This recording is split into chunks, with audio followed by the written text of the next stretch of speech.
Krishnakumar, department of mathematics. So last class என்னுடைய continuation. அந்த live கிளாஸில் வந்து லாஸ்ட் 10 ப்ராப்ளம் வந்து டீட்டெயிலாக பார்த்தோம். ரீசெண்டாக நடந்து முடிஞ்ச TNPSC statistical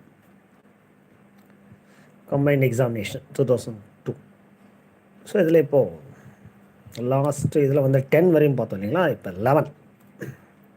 11th question start பண்ணால், if y which is equal to x minus x square by 2 plus x cube by 3 minus x power 4 by 4 and so on, then so what is the x value அப்படின்னு கேட்டிருக்காங்க.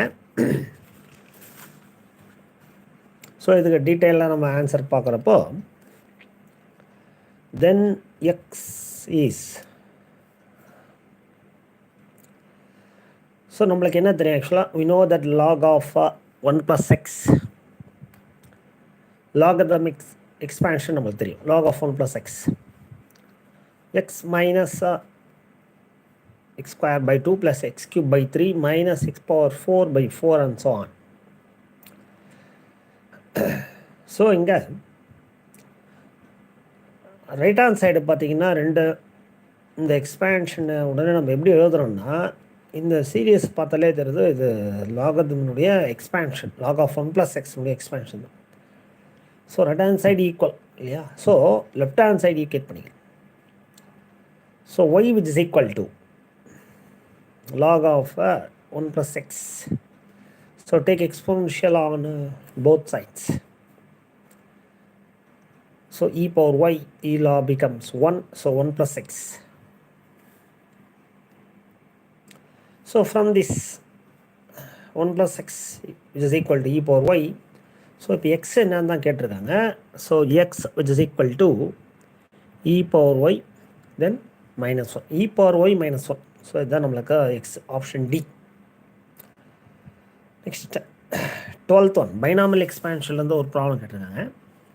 நல்ல ஒரு இன்ட்ரெஸ்டிங்கான problem இது ஆக்சுவலாக. When n is even, the greatest coefficient in the expansion, the greatest coefficient in the expansion of 1 plus x power n is. So 1 plus x power n உடைய greatest coefficient. So நம்மளுக்கு 1 plus x power n formula தெரியும் இல்லைங்களா. nc0 plus nc1 x power 1 plus nc2 x power 2 plus and so on. nck டேர்மில் நம்ம இந்த மாதிரி எழுதலாம் இல்லையா. nck x power k plus and so on ncn x power n. when n is even, so நம்மளுக்கு n is even-ஆக இருக்குது. So நான் அப்போ n வந்து 2 அப்படின்னு சப்ஸ்டியூட் பண்ணி பார்க்கலாம். 1 plus x the whole square which is equal to, என்னக்கு பதிலாக 2 சப்ஸ்டியூட் பண்ணலாம். 2c0 plus 2c1 x plus 2c2 x power 2. Next term வராது நம்மளுக்கு இல்லையா, பிகாஸ் 2c3 வராது as for ரூல் நம்மளுக்கு. அந்த தென் இதை சிம்பிளிஃபை பண்ணுறப்போ நம்மளுக்கு கிடைக்கிறது வந்து பார்த்திங்கன்னா 2c0 வந்து 1, 2c1 2x ப்ளஸ் 2c2 1 இல்லையா, X square. So n is even-க்கு 1 plus x square, n-க்கு 2 first ஃபார்முலாவில் நம்ம சப்ஸ்டியூட் பண்ணி பார்க்குறோம். நெக்ஸ்ட்டு 4 சப்ஸ்டியூட் பண்ணி பார்க்குறோம் லைக் திஸ். ஸோ n-ங்கிற இடத்துல நம்ம என்ன போடுறோம் 4. ஸோ இதை சிம்பிளிஃபை பண்ணி வரப்போ இல்லையா, 4c01 4c1 4 4c2. ஸோ எல்லா இதுவும் நம்ம சிம்பிளிஃபை பண்ணி பார்க்குறப்போ n is even, இந்த பைனாமியல் எக்ஸ்பென்ஷனில் n is even-ஆக இருக்கிறப்போ எது கிரேட்டஸ்ட் கோஎஃபிஷியண்ட்டாக இருக்கும்னு கேட்குறாங்க இல்லைங்களா. ஸோ 1 plus x whole ஸ்கொயரில் பைனாமியல் எக்ஸ்பேண்ட் பண்ணுறப்போ இதில் ஹையஸ்ட் கோஎஃபிஷியன்ட் இருக்கிற டேர்ம் எதுன்னு பார்த்தீங்கன்னா எக்ஸ் கோஎஃபிஷியன்ட்.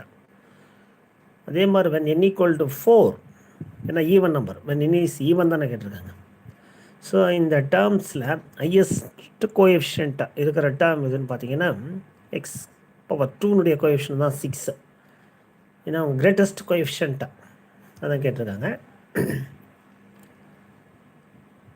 ஸோ இதில் வந்து நீங்கள் தெரிஞ்சுக்கலாம் 2 6. ஸோ அவங்க ஆப்ஷன்ஸ் என்னென்ன கொடுத்துருக்காங்கன்னா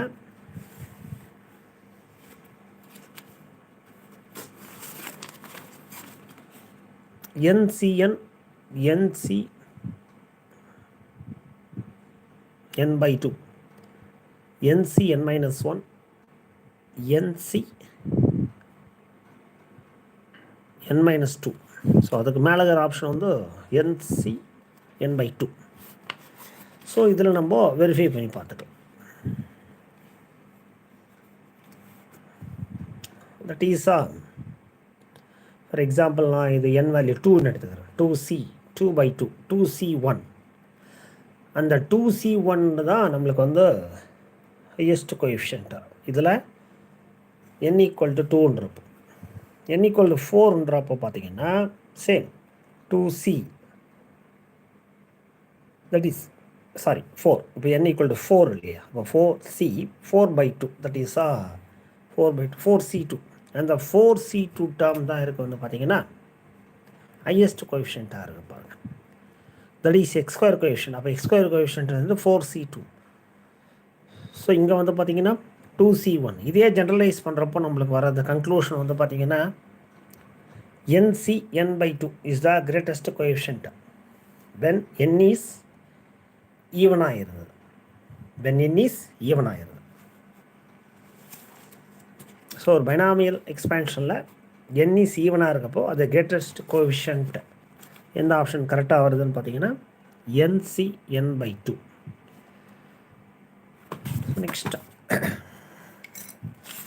நெக்ஸ்ட் ஒரு இன்ட்ரெஸ்டிங் கொஸ்டின் வந்து பார்த்தீங்கன்னா a sequencing problem involving 6 jobs and 3 machines requires evaluation.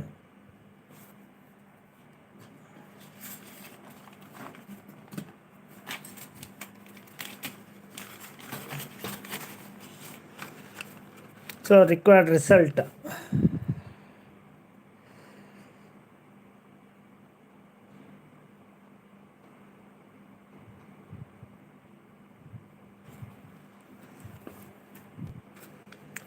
So required result என்னென்னா n ஜாப்ஸை m மிஷின் இருந்தால் ஸோ அவங்க கேட்குற கொஷின் வந்து பார்த்திங்கன்னா the sequencing of problem involving 6 jobs and 3 machines. 6 jobs 3 machines requires evaluation of. So எத்தனை sequences தேவைப்படும் அப்படின்னா நம்ம இந்த ரிசல்ட் யூஸ் பண்ணிக்கலாம். That is n factorial power m. So இங்கே என்னன்றது ஜாப்ஸாக எம்ன்றது மிஷின். சரிங்களா? n job. So n factorial power m சீக்வன்சஸை நம்ம க்ரியேட் பண்ண முடியும். இது ஜென்ரலாக கொடுத்துருக்க நம்மளுக்கு result n factorial power m. என்னன்றது ஜாப், எம்ன்றது மிஷின். ஆப்ரேஷன் ரிசர்ச்சில் வரும் பேப்பரில் இல்லையா? இல்லை resource management technique RMT paper அதுலேயும் நம்ம பார்க்கலாம் இதை. ஸோ இம்பார்ட்டண்ட் ரிசல்ட்டை இது நோட் பண்ணிக்கலாம். n ஃபேக்டோரியல் பவர் m சீக்வன்சஸை நம்ம க்ரியேட் பண்ண முடியும். ஸோ தட் இஸ் என்னன்றது ஜாப், எம்ன்றது மிஷின். ஸோ நம்மளுக்கு இந்த ப்ராப்ளத்தில் கொடுத்துருக்கிறது வந்து பார்த்திங்கன்னா எத்தனை ஜாப் அப்படின்னு கொடுத்தோன்னா 6 job. So n equal to 6 machines வந்து 3 machine. That is m value 3 machines m equal to 3. So இந்த ஃபார்முலாவில் நம்ம தட் இஸ் இந்த ரிசல்ட்டில் சப்ஸ்டியூட் பண்ணுறப்போ 6 ஃபேக்டோரியல் பவர் 3 சீக்வன்சஸ். ஸோ டைரெக்டாகவே இது ஆப்ஷன் பியில் அவங்க கொடுத்துருக்காங்க. ஆப்ஷன் பியில் 6 factorial power 3 sequence. That is option B வந்து கரெக்ட் ஆப்ஷன். ஸோ ஈஸியாக மார்க் எடுத்துடலாம். நெக்ஸ்ட் ஸோ நார்த் வெஸ்ட்னாவே நம்மளுக்கு இந்த இது இல்லையா? NWC method. நார்த் வெஸ்ட்டாக கார்னர். இந்த கார்னர் தான் நம்மளுக்கு நார்த் வெஸ்ட் கார்னர். பிகாஸ் நம்மளுக்கு அந்த டயக்ராம் தெரியும் இல்லையா? n ஈஸ்டா வெஸ்ட். எஸ். ஸோ நார்த் வெஸ்ட்ன்றது நம்மளுக்கு இந்த corner. So choose this one. இந்த கார்னர் சூஸ் பண்ணுறோம். ஸோ இந்த கான்செப்ட் தெரியும் எல்லாருக்குமே ஆல்மோஸ்ட் இல்லையா? BSc மேக்ஸ், அலைடு மேக்ஸ் எல்லா இதுலேயும் படிச்சிருக்கோம் நம்ம. இப்போது பிஸ்னஸ் மேக்ஸில் +1 +2 கூட இந்த மாதிரி ப்ராப்ளம்ஸ் வருது இல்லைங்களா? ஸோ இங்கே வந்து எது மினிமம் தான் அசைன் பண்ணுவோம். 16 19 பார்க்குறப்போ 16 தான் மினிமம் இல்லையா? ஸோ 16 இந்த காலம் அலோகேட் பண்ணிக்காச்சு. கரெக்டுங்கன்னா இந்த ஃபஸ்ட்டு காலம் அலாட்டடு. ஸோ இந்த 16 இதில் லெஸ் பண்ணால் ரிமைனிங் வந்து 3 அதை நம்ம அடிச்சுட்டு 3ன்னு போகிறோம்.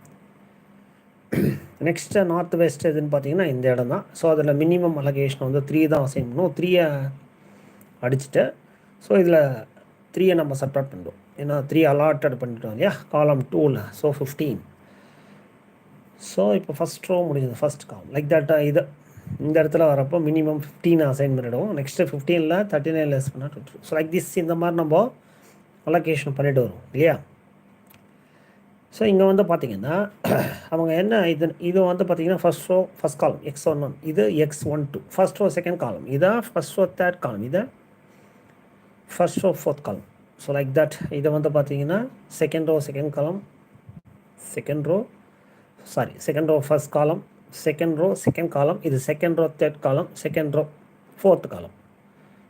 This one is third row first column, third row second column, third row third column, third row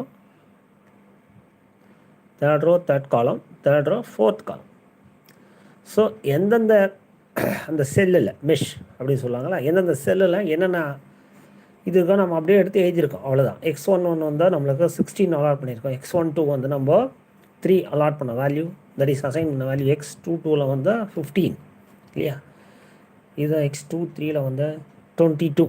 x33ல் வந்து பார்த்தீங்கன்னா அகைன்னா x33ல் வந்து x22ல் வந்து நம்ம 15 அசைன் பண்ணியிருக்கோம். x23ல் வந்து பார்த்திங்கன்னா 22 அசைன் பண்ணி x33 9.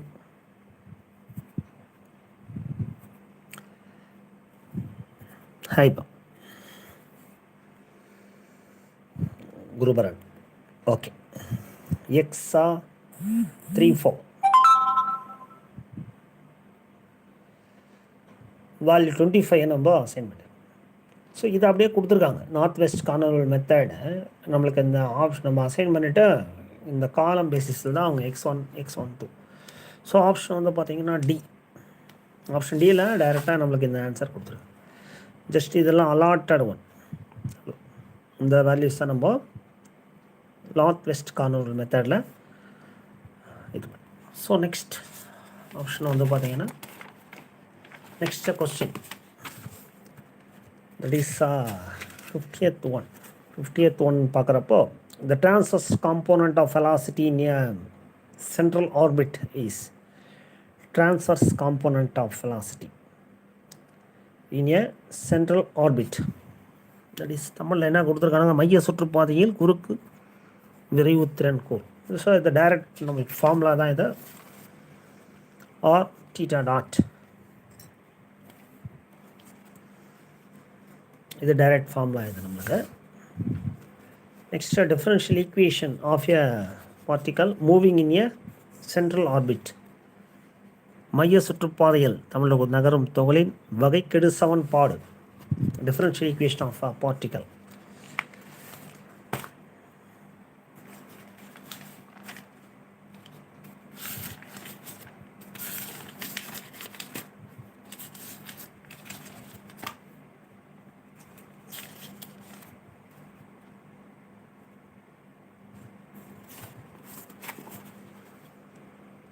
Seventeenth.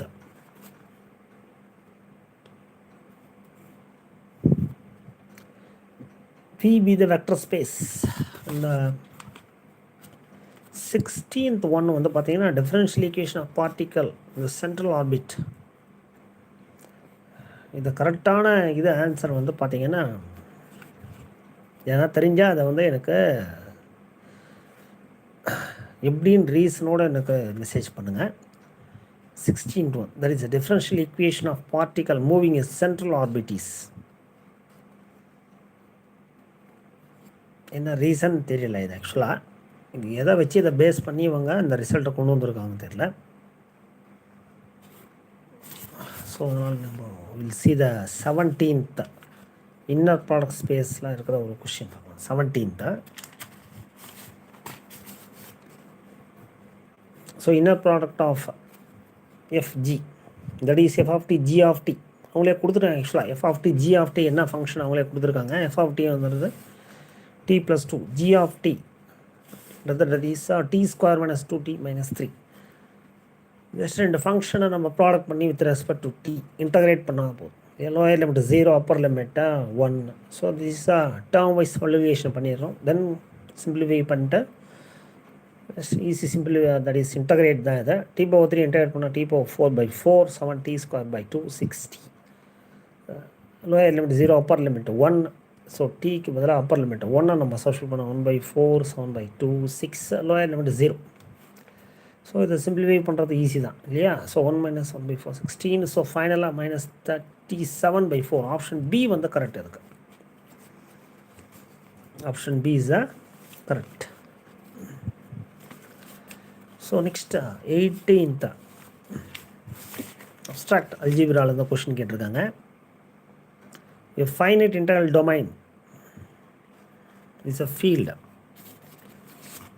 That is the theorem. A finite integral domain is a field. Already நம்ம படிச்சது தான் abstract algebra. Every field is integral domain.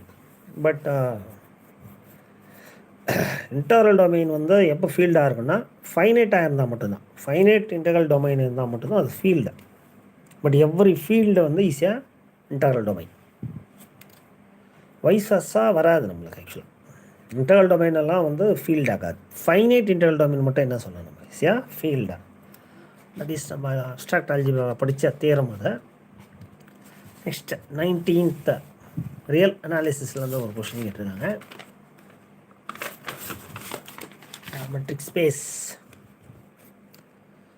Space S டின்றது நம்மளுக்கு distance is called complete if every Cauchy sequence in S is every Cauchy sequence. ஜென்ரலாக வந்து பார்த்திங்கன்னா every convergent sequence வந்து Cauchy sequence. That is well known. But in metric ஸ்பேஸில் மட்டும் metric ஸ்பேஸில் every Cauchy சீக்வன்ஸும் கன்வர்ஜென்ட். மெட்ரிக் ஸ்பேஸில் மட்டும்தான் அது. சரிங்களா. யூக்ளிடியன் ஸ்பேஸ்லாம் வந்து பார்த்திங்கன்னா எவ்வரி கன்வர்ஜென்ட் சீக்வன்ஸ் தான் காஷி சீக்வன்ஸ். ஸோ அந்த கொஷின் நம்ம இம்பார்ட்டன்ட். ஆக்சுவலாக மெட்ரிக் ஸ்பேஸில் வந்து கம்ப்ளீட்டுன்னு எப்போ சொல்ல முடியும்னா எவ்வரி காஷி சீக்வன்ஸ் வந்து கன்வர்ஜென்ட்டாக இருந்தால். ஸோ பனாக் ஸ்பேஸ்ன்னு நம்ம அந்த டெஃபினேஷன் எடுத்துட்டாலே நார்மல் லீனியர் ஸ்பேஸ் இஸ் கம்ப்ளீட்னு சொல்லுவாங்க. அப்படின்னா நார்மல் லீனியர் ஸ்பேஸில் இருக்கிற காஷி வெவ்வேறு காஷி சீக்வன்ஸ் என்னவாக இருக்குன்னா கன்வர்ஜென்ட்டாக இருக்கும்.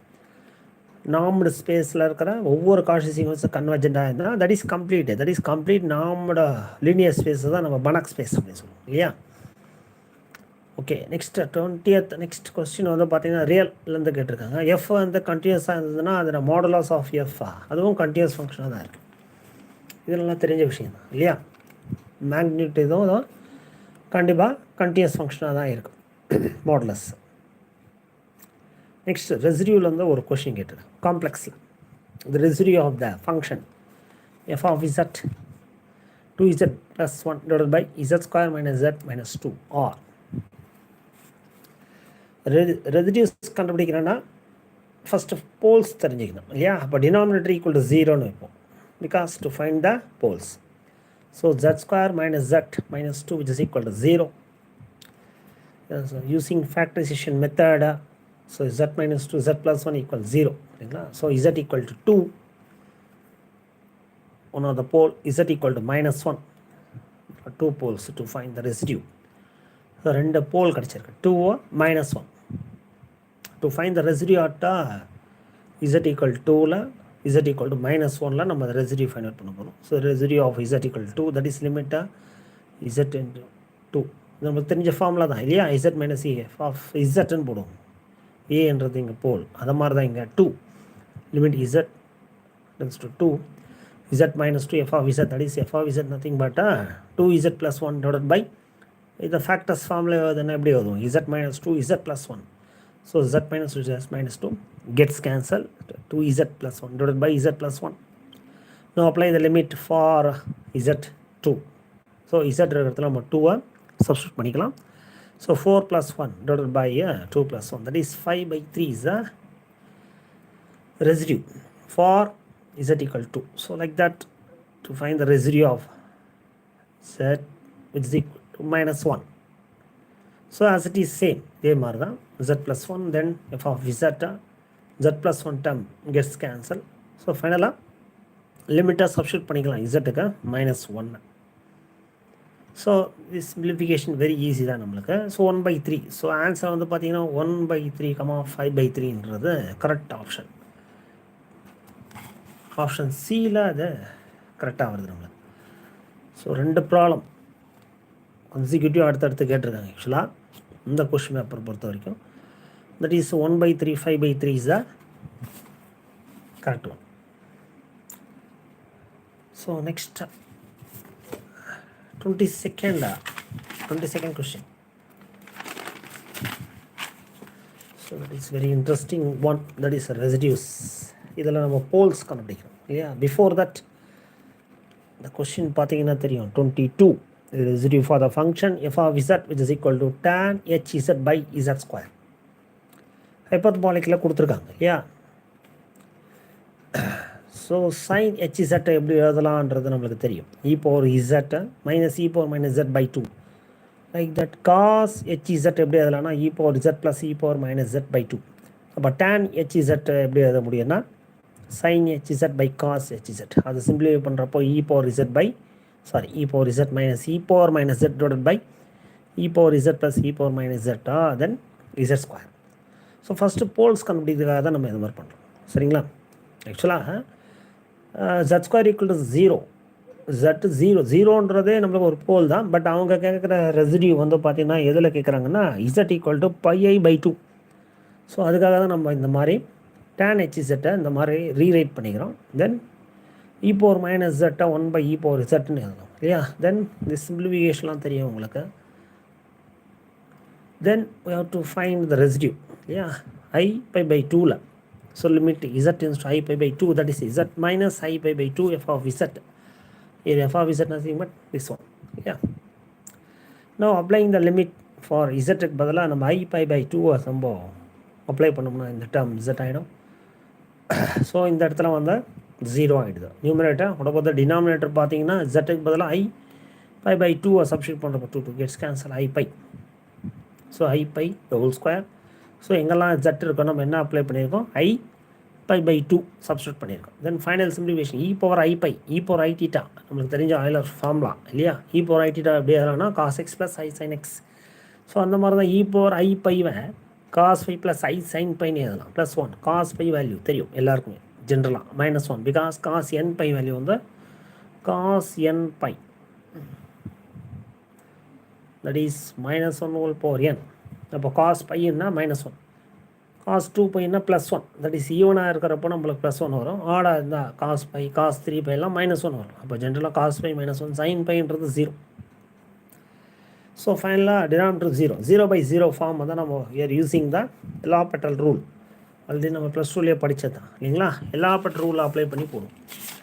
So using the L'Hopital rule for applying the limit இல்லையா. Limit z tends to i/2 z minus i/2.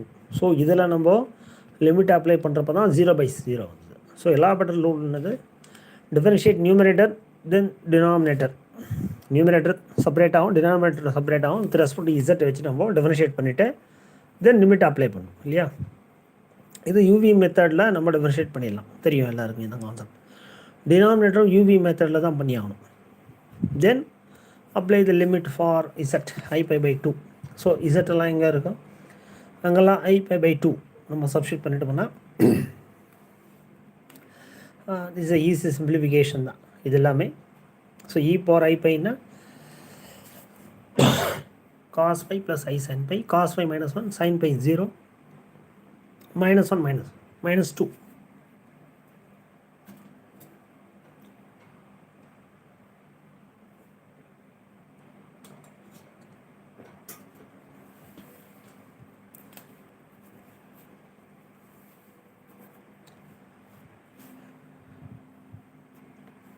Then this terms gets cancelled. This is minus π²/2.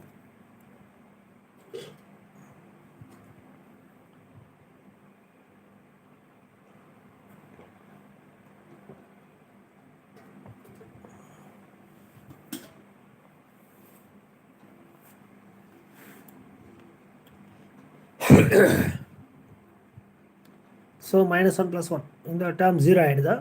-π² -π² 2 into -1 that is +π²/2. இந்த numerator கொண்டு போகிறப்போ -4/π², that is option B.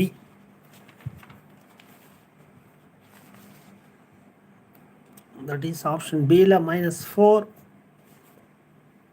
divided by π². இது correct. So next one, Laplace equation in polar ஃபார்மில் கேட்டிருக்காங்க. That is எப்படி இருக்குன்னு நம்மளுக்கு தெரியும். லாப்லாஸ் ஈக்குவேஷன் செகண்ட் ஆர்டரில் del² u equal to 0, that is ∂2 u by ∂x² plus ∂2 u by ∂y² is equal to 0. Polar form அப்படின்னா x equal to r cos theta, y equal to r sin theta. Using this chain rule use பண்ணி ஃபைனலாக இதெல்லாம் நம்ம substitute பண்ணப்போ நம்மளுக்கு வர answer வந்து பார்த்தீங்கன்னா option A, ∂2 y by ∂r² plus 1 by r ∂y by ∂r 1 by r² ∂2 by ∂θ². ஆக்சுவலாக டிஃபரன்ஷியேட் பண்ணி இந்த செயின் ரூலில் போட்டு தென் சப்ஸ்டியூட் பண்ணி இந்த ரிசல்ட்டை கொண்டு வரதுன்றது கொஞ்சம் லென்த்தி ப்ராசஸ். ஸோ டைரெக்டாக நம்ம இதை ப்ராக்டிஸ் பண்ணி ஞாபகம் வச்சுக்க வேண்டியதான். Laplace equation in polar form ∂2 y by ∂r² plus 1 by r ∂y by ∂r 1 by r² ∂2 by ∂θ². Next 24. So காம்ப்ளெக்ஸில் அப்படியே வருது. தட் இஸ் ஹார்மோனிக் கான்ஜுகேட் கேட்டிருக்காங்க. எதுக்குன்னு பார்த்தீங்கன்னா sin hx sin y. So CR equations use பண்ணி நம்ம ஈஸியாக find out பண்ணிடலாம். ux equal to vy, uy equal to -vx. That is CR ஈக்குவேஷனவே நம்மளுக்கு எது சாட்டிஸ்ஃபை பண்ணணும்னா இந்த லாப்லாஸ் ஈக்குவேஷனை சாட்டிஸ்ஃபை பண்ணும். So using this CR equation with that, so நம்மளை ஈஸியாக என்ன ஃபைண்ட் அவுட் பண்ணிடலாம்னா அதனுடைய harmonic conjugate v of x comma y which is equal to -cos hx cos y plus c. That is 24th problem. Option B is correct. Option B is a correct one. Next 25th probability இந்த question கேட்டிருக்காங்க. 25th வந்து பார்த்தீங்கன்னா probability. So question வந்து பார்த்தீங்கன்னா if 2 dice are thrown, what is the probability that sum is greater than 8? sum பண்ணால் 8 விட அதிகமாக இருக்கும். ஓகே, ஸோ இது நம்மளுக்கு தெரியும். அந்த சாம்பிள் ஸ்பேஸ் டூ டைஸை த்ரோ பண்ணால் நம்மளுக்கு கிடைக்கிற ஆல் பாசிபிலிட்டிஸ் வந்து 36. எல்லோருக்கும் தெரிஞ்சது தான் வெல்லம். இது வந்து 10th ஸ்டாண்டர்ட் வந்து நம்ம இதை படிச்சுட்டு இருக்கோம். ஸோ NF வந்து 36. ஸோ என்ன நம்மளுக்கு ஃபேவரபிள்னா greater than 8 வர மாதிரி சம் வரும். ஸோ நம்ம இந்த ரோல் வந்து ஆரம்பிக்கும் 12. இது வந்து இதெல்லாமே greater than 8 தான் சம் பண்ணுறப்போ இல்லையா. to 9 வரையும் நம்மளுக்கு greater than 8. ஸோ இந்த டேர்ம் நெக்ஸ்ட்டு இது. ஸோ 1 2 3 4 5 6 7 8 9 10 இருக்குது பாசிபிள் சம் பண்ணுறப்போ greater than 8 வருது. So that is 10 by 36. So 10. இதுக்கு தான் ஒரு ப்ராபிலிட்டி கேட்குறாங்க. Some is greater than 8. So 10 இருக்குது நம்மளுக்கு பாசிபிள் greater than 8 வரதுக்கு அவுட் ஆஃப் 36. ஸோ ப்ராபிலிட்டியில் என்ன வருது? ஸோ அவுட் ஆஃப் 36க்கு 10 நான் சிம்பிளிஃபை பண்ணுறப்போ 5/18. That is option A. இது கரெக்ட் ஆப்ஷன் வந்து பார்த்தீங்கன்னா ஏ, 5/18 probability sum question கேட்டு. நெக்ஸ்ட் 26th permutation combination வந்து ஒரு question. how many different products can be formed with the 6 letters? இதெல்லாம் இந்த கொஷின்ஸ் வந்து பார்த்தீங்கன்னா ரொம்ப கொஷின் மார்க்காக இருக்குது. ABCDE இந்த 6 லெட்டரை வச்சுட்டு ப்ராடக்ட் என்ன ப்ராடக்ட்டுன்றது அவங்க மென்ஷன் பண்ணலை. கரெக்டுங்களா? கொஷினில் உங்களுக்கு யாருன்னா தெரிஞ்சால் அது மெசேஜ் பண்ணுங்கள் எனக்கு. how many different products தமிழில் படித்து பார்த்தா ABCDEF என்ற 6 எழுத்துக்களை கொண்டு எத்தனை விதமான பொருட்களை உருவாக்க முடியும் அப்படின்னு கேட்குறாங்க. என்ன கரெக்டான ப்ராடக்ட்ஸு என்ன இது, அது எப்படி இந்த 6 லெட்டரை வச்சு நம்ம 6 லெட்டர்ஸ் வச்சு வேர்ட்ஸ் எத்தனை கேட்டிருந்தாங்கன்னா கூட 6 ஃபேக்டோரியல் போட்ட 120 போட்டிருக்கலாம். பட் ஆப்ஷனும் அங்கே இல்லை. ஸோ நெக்ஸ்ட்டு கொஸ்டின் பார்க்குறப்போ 27th தட் இஸ் ஃபோரியர் சீரியஸில் ஒரு கொஸ்டின் கேட்டிருக்காங்க. A0 Fourier constant or Fourier coefficient A0 AN BN இங்கே கேட்டது நம்மளுக்கு A0 தான். ஃபங்க்ஷனை எப்படி டிஃபைன் பண்ணியிருக்காங்கன்னா 0 to π, நெக்ஸ்ட்டு பைலேருந்து 2π. 0 to πயில் ஃபங்க்ஷன் வேல்யூ 1, π to 2πயில் ஃபங்க்ஷன் வேல்யூ 0. ஸோ நம்மளுக்கு ஃபார்முலா தெரியும் ஆக்சுவலாக A0 = 2/π. 0 to π அதில் 1, π to 2πயில் 0. ஸோ இதை இன்டகிரேட் பண்ணால் எக்ஸை lower limit 0, upper limit π, upper limit π apply பண்ணிடணும். π gets cancel 2. So option C is correct 27th. So 28th again same Fourier series expansion கேட்டிருக்காங்க. f(x) வந்து எக்ஸா, f(x) வந்து எக்ஸ், இதுதான் நம்ம ஃபோரியர் சீரிஸை எக்ஸ்பேண்ட் பண்ணணும். எந்த இன்டர்வல்னால் -π to π க்ளோஸ் இன்டர்வல். இந்த ஃபங்க்ஷன் வந்து ஆட் ஃபங்க்ஷன், பிகாஸ் ஆல்ரெடி இப்போ பார்த்துருக்கோம். இதுலேயே ஒரு கொஷின் ஆட் ஃபங்க்ஷனை ஈவன் ஃபங்க்ஷனாக செக் பண்ணுறது எக்ஸ் பதிலாக -x போட்டு பார்த்தா -f(x) வந்துன்னா ஆட் ஃபங்க்ஷன். ஆட் ஃபங்க்ஷன்னா நம்மளுக்கு என்ன ஆகிடுன்னா A0 0, A இன்னும் 0 வந்துடும். BN தான் ஃபைண்ட் அவுட் பண்ணணும். So using the formula we are getting 2 divided by n minus 1 whole power n plus 1, that is f(x). this is a required Fourier series, that is half range sine series மாதிரி வருது இல்லையா. summation equal to 1 to n equal to 1 to infinity bn sin nx. so bn 2 by n minus 1 whole power n plus 1 sin nx. then expand the series of n to n equal to 1, n equal to 2, n equal to 3 number substitute பண்ண we are getting the this series expansion, that is a required Fourier expansion, that is option D என்றது correct. next 29th problem inverse Laplace கேட்டிருக்காங்க. L inverse of 1 divided by s plus 2 the whole square plus 4 square. Already இந்த மாடலில் இதே கொஸ்டினில் நம்ம பார்த்துட்டோம். இதே question வெளியே பார்த்துருக்கோம் இந்த மாடலில். e power -2t sin 4t/4 option B என்றது நம்மளுக்கு correct. That is 29th one. the last 30th question பார்த்துடலாம். இந்த கிளாஸ் நம்ம வைண்ட் அப் பண்ணிக்கலாம். 30th that is inverse Laplace transformation of 1/1 divided by s into s plus a. So இதை partial ஃப்ராக்ஷனாக நம்ம இப்படி எழுத முடியும் இல்லையா. 1/s minus 1/s plus a. this term can be written as like this. இதை simply பண்ணி பாருங்கள். s plus a minus s cancel ஆகிடும். a இருக்கும். இந்த ஏவை அட்ஜஸ்ட் பண்ணுறது தான் நம்ம 1/a போட்டிருக்கோம் இந்த இடத்துல ஆக்சுவலாக. now you can take inverse Laplace transformation of these two terms. so L inverse of 1/s minus L inverse of 1/s plus a. now L inverse of 1/s இது வந்து 1. ஆக்சுவலாக 1க்கு லாப்லாஸ் ட்ரான்ஸ்ஃபர்மேஷன் எடுத்தோம்னா 1/s. அப்போது inverse Laplace transform எடுத்த மாதிரி தான். L inverse of 1/sனா 1 வரும். ஸோ ஃபைனலாக L inverse 1 divided by s plus a இதுக்கு இன்வெர்ஸ் லாப்லாஸ் ட்ரான்ஸ்ஃபர்மேஷன் எடுத்தால் e power -at. இதுக்கு சப்போஸ் லாப்லாஸ் ட்ரான்ஸ்ஃபார்ம் எடுத்தால் L of e power -at வந்து நம்மளுக்கு தெரியும் 1/s plus a. But inverse இங்கே கொடுத்ததுனால e power -at. So this is option D. So இன்றைக்கி 30th கொஷின் வரையும் நம்ம டிஸ்கஸ் பண்ணியிருக்கோம் அந்த கொஷின் பேப்பரில். நெக்ஸ்ட் ரிமைனிங்கை வந்து நம்ம நெக்ஸ்ட் கிளாஸில் பார்க்கலாம். ஸோ தேங்க்யூ வெரி மச் வாட்சிங் த ஃபுல் வீடியோ. நன்றி.